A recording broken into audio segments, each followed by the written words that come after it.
நேயர்களே வணக்கம். நான் உங்கள் மார்சல் சிறப்பு நேர்காணலுக்காக நம்முடன் மூத்த பத்திரிகையாளர் திரு மணி இணைந்திருக்கிறார். அவர்களோடு பேசலாம். சார் வணக்கம். விஜய் அவர்கள் ஆட்சிக்கு வந்து 6 மாதம் வரைக்கும் நாங்கள் எதுவும் விமர்சிக்க மாட்டோம், பார்த்துக்கிட்டு மட்டும்தான் இருப்போம் அப்படின்னு எதிர்கட்சிகள்லாம் சொன்னாங்க. ஆனால் ஒரு வாரத்திற்குள்ளாகவே விமர்சனங்கள் ஆரம்பிச்சிட்டாங்க. வாக்குறுதிகளை நிறைவேற்றல, தமிழ்நாட்டில் சட்டம் ஒழுங்கு சந்தி சிரிக்குது, சீரழியுது, பாதுகாப்பு இல்லை, அது இல்லை, இது இல்லை, இதுதான் உங்களுடைய ஆட்சியா சிஎம் சார், சோஃபா மாடல் அரசுன்னு ரொம்ப கடுமையாக இருக்க ஆரம்பிச்சிட்டாங்க. எப்படி பார்க்குறீங்க? ஒரு 3 மாத காலமாவது தேனிலவு காலம்னுவாங்க. 3 வாரம் இல்லை, 3 நாள் கூட கொடுக்க மாட்டேன். எல்லா பிரச்சனையும் இன்ஸ்டண்ட்டாக இப்பயே தேர்வு வேணுன்றாங்க. 6 மாதம் வரைக்கும் நாங்கள் எதுவும் செய்ய மாட்டோம்னு சொன்ன ஸ்டாலின் வந்து 3 மணி நேரத்துக்கு ஒரு தடவை ட்வீட்டு, 30 நிமிஷத்துக்கு ஒரு தடவை ஸ்டேட்மெண்ட்டுன்னு வந்துட்டு இருக்குது. திமுக கிட்ட இருந்து ஸ்டாலினே டெய்லி ரியாக்ட் பண்ணிட்டு இருக்காரு. இவங்க ஆட்சிக்கு வந்தப்ப முதல்ல சில மாதங்கள் எப்படி இருந்தது?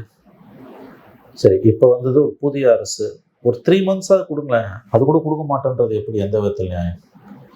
பெரிய கட்சிகள் ரெண்டும் 60 ஆண்டுகள் ஆண்ட கட்சி, அவங்களால சாதிக்க முடியாது என்னத்த 3 மாதத்தில் சாதிக்க முடியும், அல்லது 3 வாரத்தில் சாதிக்க முடியும். ஆகவே எதிர்பார்ப்புகள் ரொம்ப அதிகமாக இருக்குது. பிரச்சனை என்னன்னா, 2 பெரிய திராவிட கட்சிகளாலையும் இந்த தோல்வியை இன்னமும் ஏற்றுக்க முடியல. இதில் ஒருத்தர்கிட்ட ஒருத்தர் தோத்துருந்தாங்கன்னா அமைதியாக இருப்பாங்க. திமுக இந்த தேர்தலில் அதிமுக கிட்ட தோத்து அதிமுக ஆட்சி அமைச்சிருந்ததுன்னா சைலண்டாக இருந்திருப்பாங்க. இது 5 வருஷத்துக்கு ஒரு தூரம் மாறுது, 10 வருஷத்துக்கு ஒரு தூரம் மாறுது. அதே மாதிரி அதிமுக மறுபடியும் திமுகவை ஜெயிச்சிருந்தா கூட அவங்களும் அமைதியாக இருந்திருப்பாங்க. சரி ஆகிட்டு, அடுத்த தடவை பார்த்துக்கலாம். ஆனால் இந்த தடவை 2 பேருமே கீழே தள்ளிட்டு புதுசாக ஒருத்தர் வந்துட்டார். அது இவங்களால தாங்க முடியல. ஏன்னா இந்த 60 ஆண்டுகளில் ஒரு சிஸ்டம் இருந்தது. யார் ஆட்சியில் இருந்தாலும் இன்னொருத்தரும் அதில் பிழைப்பு நடத்தி கொண்டு இருந்தார்கள். அது இப்போ டிஸ்டர்ப் ஆயிருக்கு. மண்ணு விழுந்திருக்கு நான் சொல்லலை, டிஸ்டர்ப் ஆயிருக்கு. மேபி சரியாகலாம் இன்னும் கொஞ்ச நாள்ல. இந்த 2 பேருக்கும் பழைய வசூல் வருமானம் கூட கிடைக்கலாம். ஆனால் இப்போ அது டிஸ்டர்ப் ஆயிருக்குது. அடுத்த தேர்தலில் ஜெயிப்பது சுலபம் அல்லன்றது 2 பேருக்கும் உணர்த்தப்பட்டிருக்கு. புதுசாக ஒரு ஃபோர்ஸ் வந்துடுச்சு. அது நல்லதா கெட்டதா, தாங்குமா தாங்காதா, அதெல்லாம் வேற விஷயம். புதுசாக ஒரு ஃபோர்ஸ் வந்துடுச்சு. அது ரொம்ப வித்தியாசமான ஃபோர்ஸாக இருக்கு. அந்த ஃபோர்ஸுக்கிட்ட பேசவே முடியல. பல ஆயிரம் கோடி செலவு பண்ணி திமுகவும், சில ஆயிரம் கோடி செலவு பண்ணி அதிமுகவும் தோல்வியை தழுவி இருக்காங்க. ஆனால் செலவு ரொம்ப கம்மியாக பண்ணி ஜெயிச்சிருக்காங்க. பல இடங்கள்ல ஸ்டாலின் அவர்களே சொன்ன மாதிரி பூத் ஏஜென்ட் கிடையாது, கவுண்டிங் ஏஜென்ட் கிடையாது, ஜெயிச்சிருக்காங்க. ஸோ ஒரு புதுவிதமான அரசியல் இன்றைக்கு உருவாகி இருக்கிறது. ஸோ இந்த ட்ரெண்ட் டு லார்ஜ் எக்ஸ்டென்ட் தொடரும் அடுத்த எலெக்ஷன்லையும். அப்படி இருக்கும்போது 5 ஆண்டுகளுக்கு ஒரு முறை நாம் மீண்டும் ஆட்சிக்கு வருவோம். இந்த தோல்வி என்பது சுழற்சி முறையில் வரக்கூடிய தோல்வி அல்ல என்பது திமுகவுக்கு ஓரளவு கீழே உரைக்க தொடங்கி இருக்கிறது. அவங்களை அறிந்தோ அறியாமலோ உள்மனதில் ஆழ்மனதில் அதனுடைய வெளிப்பாடு தான் ஸ்டாலின் அவருடைய பேச்சுக்கள். எடப்பாடி பழனிசாமியை பொறுத்தவரையும் அவர் கட்சியை கட்டுப்படுத்துறதுலே ஆட்சியும் போச்சு. 21 2வது தோல்வி. கட்சி சுக்கலாக உடஞ்சி சதறிட்டு இருக்குது. என்ன செய்வது என்று தெரியாமல் திளைத்து கொண்டிருக்கிறார். கப்பலில் எலி சைஸுக்கு ஓட்ட விழுந்ததுன்னா தப்பிக்கலான்னுவாங்க தண்ணி உள்ள வரும்போது. இப்போ ஒரு யானை சைஸுக்கு ஓட்ட வந்துருக்குது. குபுன்னு தண்ணி மூழ்கிட்டு இருக்குது கப்பல். ஸோ அவரால் உங்களுக்கு சமாளிக்க முடியல. அந்த 2 பேரும் அவங்களுடைய இயலாமையை அரசன் பக்கம் திருப்புறாங்க.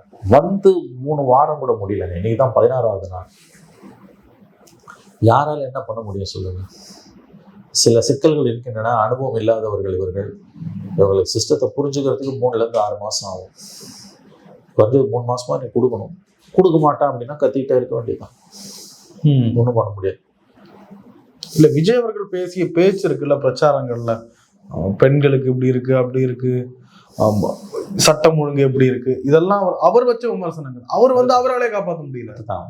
இது எவ்வளோ நாளாக இருக்கு? கவர்மெண்ட் எவ்வளோ நாள் ஆயிருக்கு? புரிபடுறதுக்கு நாள் அவங்க எத்தனை நாளாக இருந்தாலும் இன்னைக்கு அவர் தானே சார் சிஎம். கரெக்ட். இன்னைக்கே சரி பண்ண முடியுமா? ஒரு வியாதி வந்துருச்சு உங்களுக்கு. அந்த வியாதியை குணமாக்குறதுக்கு புதுசாக மருத்துவர்கிட்ட போறீங்க. மருத்துவர் மருந்து கொடுத்தாருன்னா உடனே சரியாகும். அதனால தான் நான் சொல்கிறேன், ஒரு 3 மாதமாவது டைம் கொடுன்றேன். நான் கொடுக்க மாட்டேன்னா எவ்வளோ கத்திரியோ கத்து. முடிந்தால் துணிவு இருந்தால் ஆட்சியை கவிழ்த்து பார்க்கட்டும் ஸ்டாலினும் எடப்பாடியும். அதுக்கு அவர்கள் துணிய மாட்டார்கள். விஜயே ஆட்சி வேண்டாம் என்று முடிவு செய்தால் இந்த அசம்பிளிக்குள்ள யாராவது ஆட்சி அமைக்க முடியும்னா விஜயால தான் முடியும். ஏன்னா அவர்கிட்ட தான் நம்பர்ஸ் இருக்கு. 108 118 ஆவது ஈஸி, 59 118 ஆகுறதோ 47 118 முடியாத காரியம். ஸோ ஒருவேளை அரசு செயல்பட முடியாமல் கவிழும் பட்சத்தில், நல்லா ஞாபகம் வச்சுக்கோங்க, அப்படி ஒருவேளை அரசு கவிழ்ந்தால் தேர்தல்களை தவிர வேறு வழி இல்லை. வேற யாரும் இந்த அசம்பிளிகளை ஃபார்ம் பண்ண முடியாது, நம்பர் கிடையாது. தேர்தல்களுக்கு அவர்கள் 2 பேரும் தயாராக. இன்னொரு விஷயம், ஒரு பக்கம் இந்த மாதிரி சட்டம் ஒழுங்கு மற்ற விஷயங்கள் விமர்சனங்கள் இதெல்லாம் வைக்கிறாங்க. இன்னொரு பக்கம் பிஜேபி மேல வைப்பதை போல குதிரை பேர அரசியல், குதிரை பேரம் நடக்கிறதுன்னு முன்னாள் முதலமைச்சர் மு க ஸ்டாலின் விமர்சிக்கிறார். 2006, 11, 96 எம்எல்ஏ வச்சு மைனாரிட்டி கவர்மெண்ட் 5 வருஷம் ஆண்ட போதும் இது நடந்தது. மதிமுகவிலிருந்து கம்பம் ராமகிருஷ்ணன், அதிமுகவிலிருந்து அனிதா ராதாகிருஷ்ணன், சிபிஎம்மிலிருந்து கோவிந்தராஜன், இவர்களை எல்லாம் சிபிஎம்மிலிருந்து அவர்களை விலைக்கு வாங்கி தேர்தலில் நிற்க வைத்து அதில் 2 பேர் எலெக்ஷனுக்கு ஜெயிச்சாங்க. ஒன்று கம்பம் ராமகிருஷ்ணன், ஒன்று அனிதா ராதாகிருஷ்ணன். 2 பேரும் டிசம்பர் 2009 ஆட்சி முடிவதற்கு 1.5 ஆண்டுகள் இருக்கும்போது அவர்கள் கட்சியிலிருந்து ராஜினாமா செய்துவிட்டு, எம்எல்ஏ பதவியை ராஜினாமா செய்துவிட்டு திமுகவில் நின்று வெற்றி பெற்று எம்எல்ஏக்கள் ஆனார்கள். கோவிந்தராஜன் சிபிஎம்மிலிருந்து விலகி திமுகவில் சேர்ந்து கொண்டார், அவர் பதவி போய்விட்டது. அப்போ குதிரை பேரத்தை பற்றி இவங்க பேசலை, இப்போ பேசுகிறாங்க. இன்னொரு விஷயம், இந்த ராஜினாமா செஞ்சுட்டு போய் வேற தேர்தலில் நிற்கிறது என்பது எல்லா கட்சியும் பண்ணக்கூடியதான். ஆனால் அதே அவங்க சின்னத்தோட போய் வேற கட்சியில் சேர்ந்தால் 2/3 இல்லைன்னா பதவி போயிடும். அதனால நடக்குது. நான் ஒரு விஷயம் ஒத்துக்கிறேங்க, இது பப்ளிக் பர்செப்ஷன்ல ஓரளவுக்கு தூய சக்தி என்று தன்னை சொல்லிக்கொண்ட விஜய் அவர்களுக்கு ஓரளவுக்கு பின்னடைவு. பட் பெரிய அளவில் இது ஒரு பின்னடைவு நான் சொல்ல மாட்டேன். மெஜாரிட்டி இல்லைன்னா என்ன நடக்குமோ அந்த அவலங்கள்லாம் இப்போ அரங்கேறி கொண்டிருக்கிறது. இப்போ 107 இருக்கு அவங்களுக்கு. இப்போதைக்கு கவர்மெண்ட் 121 இருக்குது கையில எல்லாம் சேர்த்து. பட் அவர் கூட ஒரு 5லேருந்து 7 எம்எல்ஏக்கள் இருந்ததுன்னா சேஃப்னு நினைக்கிறாங்க. அதுக்காக தான் இவ்வளவு நடக்குது. இன்னொரு விஷயம், இவர்கள் ராஜினாமா செய்யாவிட்டாலும் இவர்கள் தகுதி நீக்கம் செய்யப்படுவதில் வாய்ப்புகள் பிரகாசம். வெளியில வந்தவங்க அத்தனை பேரும் வேலுமணி தரப்பிலிருந்து வந்தவர்கள். அந்த 25 பேரை தகுதி நீக்கம் செய்ய வேண்டும் என்று தாய் ஸ்தாபனத்தின் தலைவரான எடப்பாடி பழனிசாமி கொடுத்த மனு ஸ்பீக்கர் கிட்ட, சபாநாயகரிடம் பரிசீலனையில் இருக்கிறது. 2023 சிவசேனா வழக்கில் உச்சநீதிமன்றத்தின் தீர்ப்பு மிக தெளிவாக இருக்கிறது. 3/2 பங்கு வெளியில் வர வேண்டும். வந்தவர்கள் தனியாக இயங்கினாலும் பதவி போயிடும். அவர்கள் வேறொரு கட்சியுடன் சேர்ந்தால் தான் தப்ப முடியும். இப்போ உதாரணத்துக்கு பார்த்தீங்கன்னா 10 நாட்களுக்கு 20 நாட்களுக்கு முன்பா ராஜ்யசபால ஆம் ஆத்மி கட்சியோட 10 எம்பிக்கள்ல 7 பேர் வெளியில பிஜேபியோட சேர்ந்துட்டாங்க, பிஜேபியோட மெர்ஜ் ஆயிட்டாங்க. அதனால தப்பிச்சாங்க. இல்லாட்டி அவங்களும் தகுதி நீக்கம் செய்யப்பட்டிருப்பாங்க. 2/3 இருந்தாலும், 3/2 பங்கு இருந்தாலும். இங்க 3/2 பங்கும் இல்லை. 47ல் 3/2 பங்குன்னா 37, வந்ததே 25. அந்த 25 உச்சநீதிமன்ற லேட்டஸ்ட் ஜட்ஜ்மெண்ட் அதுதான். அதுக்கு பிறகு ஜட்ஜ்மெண்ட் எதுவும் இல்லை. ஸோ கண்டிப்பாக அவர்கள் தகுதி நீக்கம் செய்யப்படுவதற்கான வாய்ப்புகள் பிரகாசம். அதுல இப்போ அந்த 25ல் 5 பேர் திரும்ப எடப்பாடி கிட்ட போயிட்டாங்க. கட்சிக்குள்ளேயே கட்சி தாவல், அணி தாவல். 3 பேர் இன்னைக்கு, ஒருத்தர் 4 பேர் போயிட்டாங்க, 16 பேர் இருக்காங்க. இந்த 4 பேர் ராஜினாமா பண்ணிட்டாங்க. 28ஆம் தேதிக்குள்ள, அதாவது 13ஆம் தேதி அவர்களை தகுதி நீக்கம் செய்ய சொல்லி சபாநாயகரிடம் எடப்பாடி தரப்பு மனு அளிக்கிறது. 15 நாட்களுக்குள் அவர்களை மன்னித்து எடப்பாடி ஏற்றுக்கொள்ளலாம். அப்படி இல்லை என்றால் 15 நாட்கள் கடந்து போனால் சபாநாயகர் தன் நடவடிக்கையை தொடங்குவார். இது உச்சநீதிமன்றத்தோட தீர்ப்பின்படி. ஏன்னா உச்சநீதிமன்றத்தின் தீர்ப்பு என்பது சட்டம். உச்சநீதிமன்ற தீர்ப்பின்படி இந்த 16 பேரும் தகுதி நீக்கத்திற்கு தயாரானவர்களாக இருக்கிறார்கள், மறந்து விடாதீர்கள். இதுதான் சட்டத்தின் நிலைப்பாடு. சபாநாயகர் ஜேசிடி பிரபாகரன் அவர்கள் சட்டப்படி செயல்படுவது என்று ஒருவேளை முடிவு செய்தால், அவர் செய்வாரான்னு எனக்கு தெரியாது. ஏன்னா ஜெனரலி இந்த மாதிரி விஷயங்கள்ல ஸ்பீக்கர்ஸ் டிசிஷன்ஸ்லாம் பொலிட்டிக்கலாக தான் இருக்கும். அது என்னன்றது எல்லாருக்குமே தெரியும். ஒருவேளை அவர் சட்டத்தின் படியும் மனசாட்சியின் படியும் செயல்படுவது, உச்சநீதிமன்ற தீர்ப்பின் படி நான் நடக்கிறேன் என்று அவர் முடிவு செய்தால், எழுதி வைத்துக் கொள்ளுங்கள், இந்த 17 பேரும் இமீடியட்டாக தகுதி இழப்பார்கள். தகுதி இழந்தால் எல்லாரும் சேர்த்து எலெக்ஷன். 16, அது ஒரு 5-1, எது திருச்சி கிழக்கு 17, இப்போ வந்திருக்க ஒரு 4, 20, 21 தொகுதிகளில் தேர்தல் வந்தே தீரும், இடைத்தேர்தல் வந்தே தீரும். ஸோ எடப்பாடி பழனிசாமி 28ஆம் தேதிக்குள், தரிசி நாளை மறுநாள், வேலுமணி தரப்பு அவர்கள் மீதான, சி.வி. சண்முகம் உள்ளிட்டவர்கள் மீதான தகுதி நீக்கம் குறித்து தான் கொடுத்த அந்த மனுவை வாபஸ் பெற்றால் இவர்கள் தப்பித்தார்கள். இல்லைன்னா இந்த 16 பேர் அதுல நாளைக்கோ இன்னும் சில பேர் ராஜினாமா பண்ணாங்கன்னா அந்த எண்ணிக்கை இன்னமும் குறையலாம். இப்போதைக்கு 16. அந்த 16 பேர் அடுத்த சில நாட்களில் தகுதி நீக்கம் செய்யப்படுவதற்கான வாய்ப்புகள் பிரகாசம். அப்படி பண்ணாங்கன்னா சுப்ரீம் கோர்ட் போனா கூட அவங்க ஜெயிக்கிறது கஷ்டம். ஏன்னா சுப்ரீம் கோர்ட் ஜட்ஜ்மெண்ட் படி வர்றது தகுதி நீக்கம். அப்ப அதிமுக சிதைந்து நிற்கிறது. விஜய் ஆட்சியுடைய இந்த 16 நாள் ஆட்சியினுடைய முக்கியமான காட்சிகள்னு பாத்தீங்கன்னா அதிமுக சிதைந்து சின்ன பின்னமாகி கொண்டிருப்பது. விஜய் கட்சிக்கு இவர்களெல்லாம் விரும்பி செல்கிறார்களா அல்லது அழைக்கப்பட்டு வாங்கப்பட்டு செல்கிறார்களா? இதுக்கு பதிலே தேவையில்லை. எல்லாருக்கும் தெரியும் இவங்களுக்கு எம்எல்ஏ பதவி, ஆளுங்கட்சியில் எம்எல்ஏவா இருக்கணும். நம்ம ஏற்கனவே பேசியிருக்கிறோம். அதிமுக என்ற கட்சி அது ஆரம்பிக்கப்பட்டு 54 ஆண்டுகள்ல 72 ஆரம்பிச்சு 77 எம்ஜிஆர் ஆட்சியை பிடிக்கிறாரு. 5 வருஷத்துலேயே ஆட்சி பிடிச்சிடாரு. அதுக்கு பிறகு எம்ஜிஆர் 10 ஆண்டுகள், அதன் பிறகு 3 ஆண்டுகள் அதிகாரம் இல்லை. அப்புறம் ஜெயலலிதா. வரலாறு நெடுக்கும் 54 ஆண்டுகளில் பார்த்தீங்கன்னா 5 ஆண்டுகளுக்கு மேலே அவர்கள் பதவி இல்லாமல் இருந்ததே கிடையாது. இப்போ திமுக பார்த்தா 13 வருஷம் இருந்து, அப்புறம் ஒரு 10 வருஷம் இருந்திருக்காங்க. ஆனால் திமுக அப்படி கிடையாது. இன்ட்ரெஸ்டிங்லி ரொம்ப சுவாரஸ்யமான நிகழ்வு கட்சி ஆரம்பிச்சு 5 வருஷத்துலேயே பவரை பிடிச்சிட்டாங்க. அதுக்கு பிறகு 5 இயர்ஸ் பவர் இல்லாமல் தொடர்ந்து 5 வருஷத்துக்கு மேலே பவர் இல்லாமல் இருந்ததே இல்லை. இப்ப முதல் முறையா 2வது 5 ஆண்டு பவர் இல்லாம இருக்காங்க. அப்புறம் ஒவ்வொரு முறையும் பவர் இல்லாதப்போ அந்த கட்சி உடையும். ஜெயலலிதா இருக்கும்போதே, அவ்வளவு பெரிய தலைவர் இருக்கும்போதே 99-96 ஆக்ரோஷமா ஆள்றாங்க அந்த அம்மா. அட்டுவடி ஆட்சியாட்டத்தின் உச்சம். 96ல் அந்த அம்மா தோத்தோடனே கட்சி உடையுது. அதிமுக 1-2 உடையுது. 2001ல் மறுபடியும் ஒன்று சேர்ந்துக்கிறாங்க. 2006ல் மறுபடியும் உடையுது. சேகர் பாபு, முத்துசாமி எல்லாம் அப்பதான் வெளில வராங்க. 11ல் அதிர்ஷ்டவசமா 16ல் அதிகாரத்தை வாங்கி கொடுத்துட்டு அந்த அம்மா இறந்து போனாங்க, தப்பிச்சாங்க. 21ல் வந்தோடனே ஒரு வருஷம் இருந்தாங்க. 22ல் மறுபடியும் உடையுது. இப்ப 26ல் இல்ல, இன்னொரு தடவை வருவோன்ற நம்பிக்கையும் இல்லை. 21லையாவது கொஞ்சம் நம்பிக்கை ஓட்டிக்கிட்டு இருந்தது.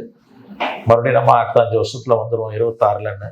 இந்த அதுவும் போயிடுச்சு மார்ஷல். அதனால அவங்க சிதைந்து சின்ன பின்னமாகக்கூடிய அந்த காரியம் அரங்கேறி கொண்டிருக்கு. வேலுமணி அவர்களுடைய தரப்பின் அனுமதியினுடன் இதுதான் நடக்குதா? சி.வி. சண்முகம், வேலுமணி அவர்களுடைய அனுமதி எது நடக்குது? இந்த எம்எல்ஏக்கள் மாறுறாங்க இல்லைங்களா? அது எனக்கு தெரியலங்க. இது நல்ல கேள்வி. ஏன்னா வேலுமணி இந்த எம்எல்ஏக்கள் ராஜினாமாவை குதிரை பேரான்னு எடப்பாடி கண்டிக்கிறாரு. ஐஎஸ் என்பதுரை போய் இன்னைக்கு சபாநாயகர்கிட்டே அதிமுக MP, Rajya Sabha MP, Edappadi MP தகுதி நீக்கத்துக்கான பெட்டிஷன் பெண்டிங்ல இருக்கும்போது ராஜினாமாவை ஏற்கக்கூடாதுன்றாரு. அப்படிலாம் ஒன்றும் சட்டத்தில் இடம் கிடையாது. அவர் தவறாக பேசுகிறார். ஆனா இந்த மனுவை கொடுக்க வேண்டிய அவசியம் என்ன? இந்த ராஜினாமாவை எப்படியாவது தடுக்கணும்னு அவர் பார்க்கிறார். ஆனா இந்த 4 பேர் தன்னுடைய அணியிலிருந்து, எடப்பாடி அணியிலிருந்து போல, வேலுமணி அணியிலிருந்து, சி.வி. சண்முகம் அணியிலிருந்து இந்த 4 பேர் இன்னைக்கு ராஜினாமா செய்யறத வேலுமணியோ சி.வி. சண்முகமோ ஏன் எதிர்க்கவும் இல்லை, அவங்க அதை கண்டிக்கவும் இல்லை. அப்ப என்ன கட்சி இது? என்ன நடக்குது அந்த கட்சிக்குள்ள? குதிரை பேரம், யானை பேரம், கழுத பேரம்லாம் ஒரு பக்கம் இருக்கட்டும். கட்சிக்குள்ள எந்த தரப்புல இருந்து இவர்கள் உடைக்கப்படுகிறார்களோ அந்த தரப்பின் தலைவர்கள் ஏன் மௌனமாக இருக்கிறார்? அப்ப கட்சி மொத்தமா கலங்கலத்து கொண்டிருக்கிறது. அவ்வளவுதான். தமிழக வெற்றி கழகத்தின் இந்த மாதிரியான அணுகுமுறை, அவர்கள் தூய சக்தி அப்படின்னு முன்வைத்து கொண்டிருந்த அந்த கோஷத்துக்கு ஒரு களங்கத்தை கொண்டு வந்திருக்குது. ஓரளவு ஏற்படுத்தியிருக்கிறது என்பது உண்மை. இந்த தூய சக்தின்றது இதை செய்யாட்டி கூட அது ஒரு கோஷம் தாங்க. அதுக்கெல்லாம் ஒரு அர்த்தம் கிடையாது. இந்த அரசியல் களத்துக்குள்ள தூய சக்தின்றதுக்கெல்லாம் எந்த அர்த்தமும் கிடையாது.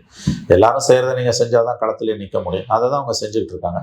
இந்த இன்சிடென்ட், இந்த எம்எல்ஏக்கள் ராஜினாமா என்பது கண்டிப்பாக அந்த கட்சிக்கு ஓரளவு செட்பேக், பின்னடைவு, இமேஜ் பாதிக்கப்பட்டிருக்கு என்பது உண்மை. நான் ஒப்புக்கொள்கிறேன். இதுல இன்னொரு விஷயம், விஜய் அவர்கள் தனக்கு தேவையான செல்வாக்கு, ஆதரவு பெற்றுட்டாரு, மெஜாரிட்டியை நிரூபிச்சுட்டாரு, அமைச்சரவையிலையும் இடத்த வாங்கிட்டாரு. அவங்க வெளில போக முடியாத அளவுக்கு கம்யூனிஸ்டுகள் நாங்க ஆதரவு கொடுப்போம், வாபஸ் வாங்க மாட்டோம்னு சொல்லிட்டாங்க. இன்னமும் அவருக்கு என்ன தேவை? இல்லைங்க, நல்ல கேள்வி இது. இப்போ அவருக்கு 118 தன்னோட நம்பர்ஸா இருக்கணும்னு அவர் விரும்புறாரு.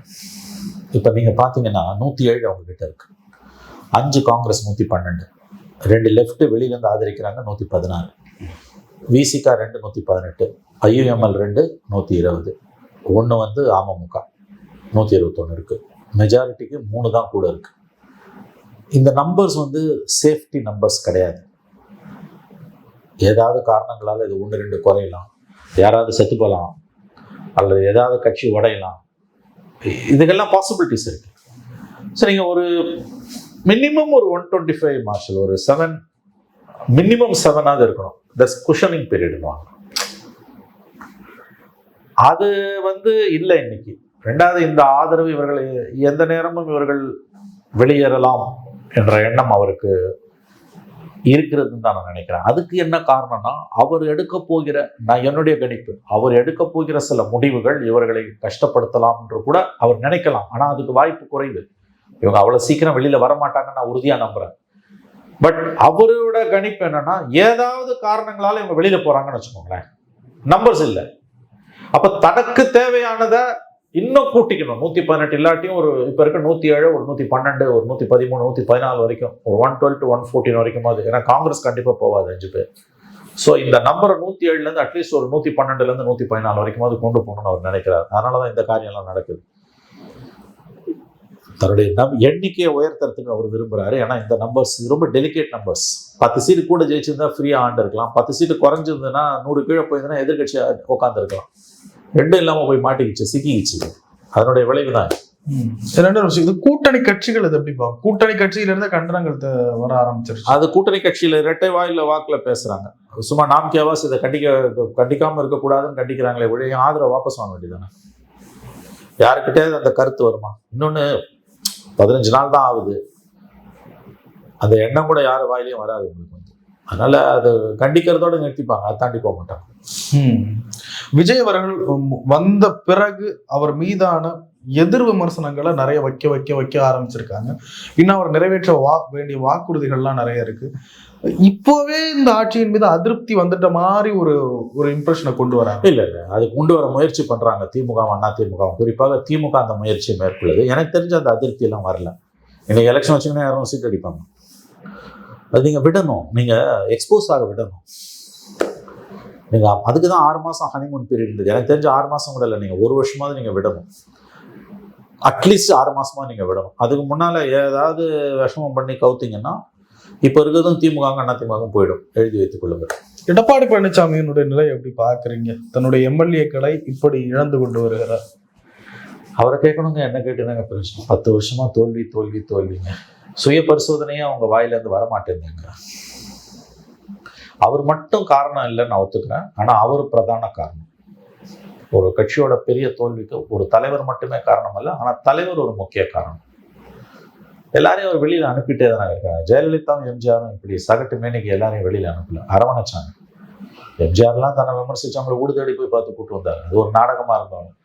ஜெயலலிதா தன்னை எவ்வளவோ விமர்சனம் பண்ணவங்கள, தமிழ்ல இருக்க எல்லா கட்டவாத்தையும் சொல்லி தன்னை திட்டினவங்களை கூட கட்சியில ஆட்சியில சேர்த்துக்கிட்டாங்க. அப்படி இருக்கும்போது இவர் ஏன் எல்லாரையும் வெளியில அனுப்பிட்டு இன்னைக்கு எதை பார்த்தாரு?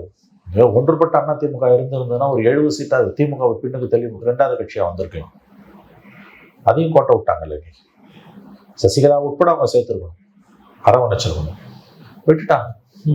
அதை பத்தி அவங்களுக்கு கவலையே இல்லைங்க. அதை சீரமைக்கணுன்ற கவலையும் இல்லை. இருக்கிறத வச்சு ஒரு 3வது கட்சியா, தேவகோடா கட்சி இருக்குல்ல, அந்த மாதிரி ஒரு 3வது கட்சியா அப்படியே ஓட்டிட்டு போயிடலான்னு பாக்குறாங்க. இன்னொரு தூரம் ஆட்சிக்கு வரணுன்ற அந்த கில்லர் இன்ஸ்டிங்க்ட்னுவாங்க, அந்த வெறி அது இல்லை அவங்களுக்கு.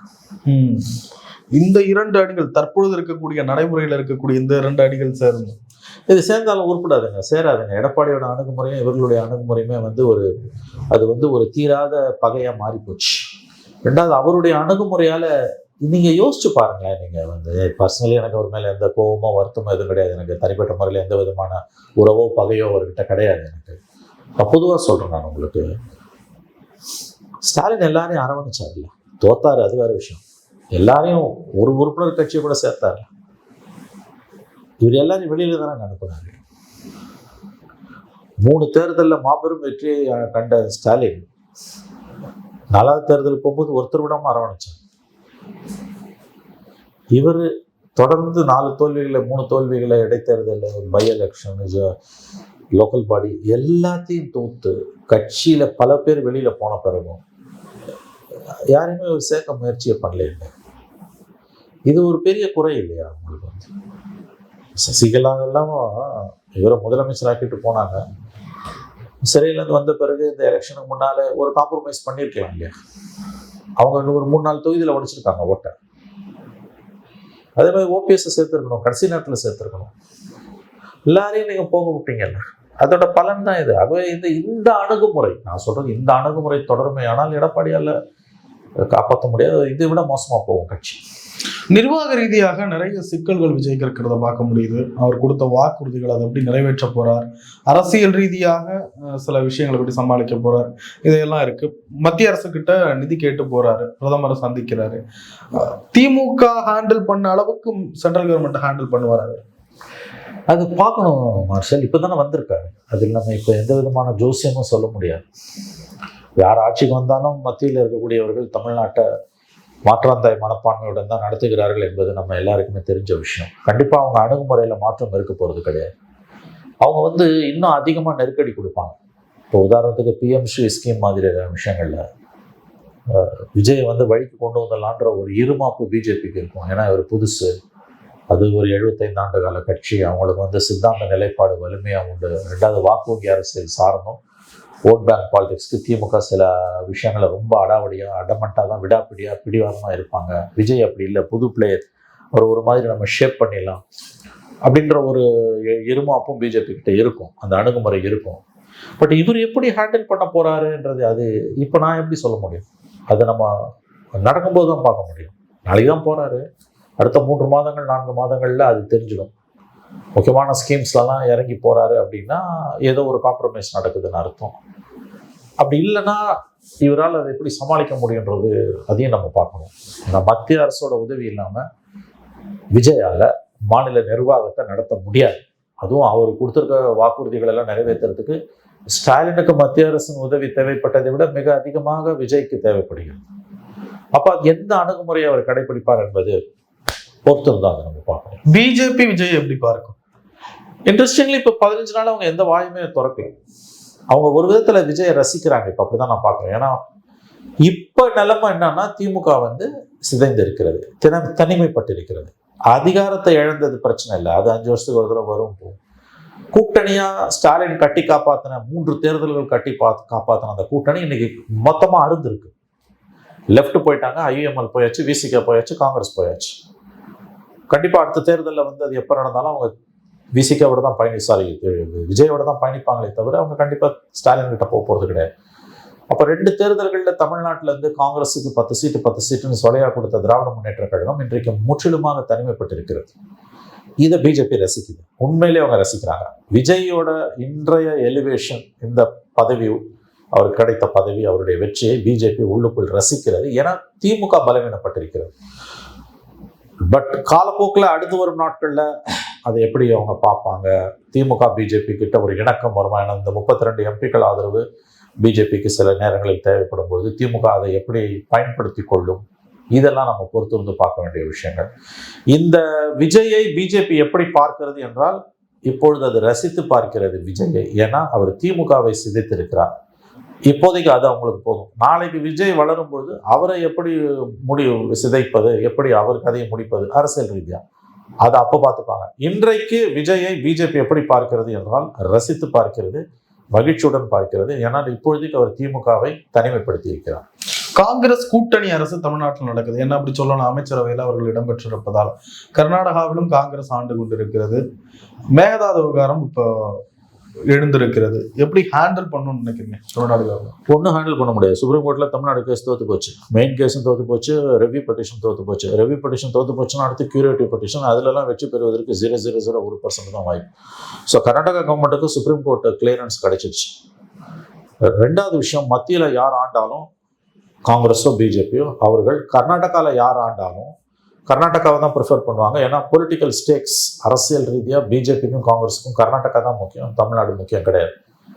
அதனால் இன்சிடென்டலி இப்போ அங்கே பிஜேபி கவர்மெண்ட்டு, தமிழ்நாட்டு கர்நாடகாவில் காங்கிரஸ் கவர்மெண்ட்டுன்னும் போது அடுத்த 2 வருஷத்தில் அங்கே எலெக்ஷன் வரப்போகுது. அதனால் மேகதாது ஸ்கீமை மோடி கவர்மெண்ட் ஆதரிக்க தான் பார்ப்போம். ஏன்னா அப்போ தான் 28 எலெக்ஷனில் அவங்க ஜெயிக்க முடியும். மேகதாது இஷ்யூவில் விஜய் அரசுக்கு உச்சநீதிமன்றம் கைவிட்டு விட்டது. கண்டிப்பாக மத்திய அரசுக்கு பிறந்தும் எந்த உதவியும் இருக்காது. போராட்டம் பண்ணலாம், சத்தம் போடலாம், ஒன்றும் பண்ண முடியாது. அவங்க அணை கட்டுறதுலாம் கட்டி தான் தீருவாங்க. யார் தமிழ்நாட்டை ஆண்டாலும் இதுதான் நிலைமை, அதை மறந்துடாதீங்க. இன்னைக்கு தமிழ்நாட்டில் துறைமுருகன் நீர்வளத்துறை அமைச்சராகவும் ஸ்டாலின் முதலமைச்சராக இருந்தாலும் இதே நிலைமை தான். ஆனால் இதை ஒரு நெருக்கடியாக விஜய்க்கு தமிழ்நாட்டில் உள்ள கட்சிகள் கொண்டு போகும் என்பது உண்மை. இல்லை, இதில் விஜய் வந்ததுனாலதான் இப்படி ஆச்சு, திராவிட கட்சிகள் இருந்தா இப்படி ஆயிருக்காது, விஜய் வந்ததும் பாத்தீங்களா முட்டாள்தனத்தின் உச்சம். உச்சநீதிமன்றத்துல நடந்த தீர்ப்பு, சுப்ரீம் கோர்ட் ஜட்ஜ்மெண்ட், அதே ஸ்டாலின் கவர்மெண்ட்ல இருந்த வழக்கறிஞர்கள் தான் வாதாடி இருக்காங்க. அதே வழக்கறிஞர்கள் தான். பிடிக்காத மருமக எது பண்ணாலும் குற்றம் இல்லையா, அந்த கதை தான். திராவிட கட்சிகள் ஹேண்டில் பண்ண அளவுக்கு இந்த விவகாரங்களை ஹேண்டில் பண்றதுல விஜய் திராவிட கட்சிகளும் ஹேண்டிலே பண்ணலன்ற நான் அந்த இடத்துல தான் நான் வேறுபடுறேன். திராவிட கட்சிகள் அப்படியே சாதிச்சு கீழ்ச்சிட்டாங்கன்றது தப்பான வார்த்தை. யார் ஆண்டாலும், மறுபடியும் சொல்லுகிறேன், திமுக, அண்ணா திமுக, தாவேகா, யார் ஆண்டாலும் மத்தியில் இருப்பவர்கள் மோடியோ, மன்மோகன் சிங்கோ, காங்கிரஸோ, பிஜேபியோ கர்நாடகாவை தான் ஆதரிப்பாங்க. ஏன்னா அவங்க ரெண்டு பேருக்கும் அங்க ஸ்டேக்ஸ் அதிகம். அதனால அந்த பதில் தான் இருக்கும். அதனால இவர் தோத்துட்டாரு, அவர் ஜெயிச்சாங்களா, கதை அளப்பது. ஆனா அது அரசியல் ரீதியாக எடப்பாடியும் ஸ்டாலினும் குறிப்பாக திராவிட முன்னேற்ற கழகம் அவர் தமிழ்நாட்டின் அக்கறை இல்லாதவர், தமிழ்நாட்டை காட்டி கொடுத்து விட்டார், தமிழ்நாட்டை விட்டு விட்டார்லாம் வியாக்கியானம் பண்ணுவாங்க, விஷம பிரச்சாரம் செய்வாங்க. பட் விஜய்க்கு இருக்கக்கூடிய பொதுமக்கள் ஆதரவின் பின்புலம் கொண்டு பார்க்கும்போது அதில் எம்ஜிஆருக்கு எதிராக செய்தது எதுவும் எப்படி எடுபடாமல் போச்சு திமுக, அந்த மாதிரி தான் இந்த விஷயத்திலையும் எடுபடாமல் போகும். பட் இந்த பிரச்சனை விவசாயிகள் மத்தியில் ஒரு சிக்கலை, ஒரு பாதிப்பை அரசுக்கு ஏற்படுத்துவதற்கான வாய்ப்புகள், சாத்தியக்கூறுகள் அதிகம். அதை நான் மறுக்கவில்லை. அது இமேஜ் பேட்டில். அதை அவர் எப்படி ஹேண்டில் பண்ணுவான்றது அவர் தான் முடிவு பண்ணும். நிறைய விஷயங்களை போயிருந்தோன்னே